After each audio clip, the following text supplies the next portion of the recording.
নির্বাচিত মাননীয় সদস্য জনাব মঞ্জুর এলাহি আপনার সময় 4 মিনিট। ধন্যবাদ। বিসমিল্লাহির রহমানির রহিম।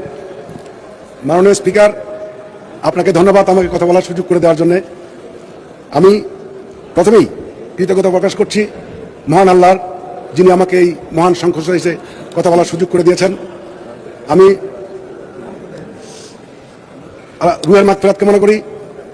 মহান নেতা, জাতীয়তাবাদী দলের প্রতিষ্ঠাতা, স্বাধীনতার ঘোষক শহীদ প্রেসিডেন্ট জিয়া রহমানের আমি রুহের মাগফিরাত কামনা করি। আমার নেত্রী, বাংলাদেশের মাদার অব ডেমোক্রেসি, গণতন্ত্রের মা, তিনবারের প্রধানমন্ত্রী জননেত্রী বেগম খালেদা জিয়ার রুহের মাগফিরাত কামনা করি। আমি রুহের মাগফিরাত কামনা করি আমাদের প্রধানমন্ত্রী জনাব তারেক রহমান সাহেবের স্নেহের ছোট ভাই জনাব আরাফাত রহমান কুকুর, রুহের মাগফিরাত কামনা করি।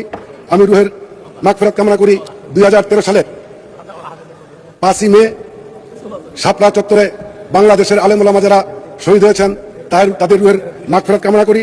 আমি ধন্যবাদ জানাই আমার নেতা, আপনাদের নেতা, এই জাতীয় সংসদীয় দলের নেতা জনাব প্রধানমন্ত্রী জনাব তারেক রহমান সাহেবকে, যিনি আমাকে জাতীয়তাবাদী দলের মনোনয়ন দিয়ে এই মহান সংসদে এসে কথা বলার সুযোগ করে দিয়েছেন। ওনাকে ডাবল ধন্যবাদ জানাই, কারণ 18 সালেও কিন্তু উনি আমাকে মনোনয়ন দিয়েছিলেন।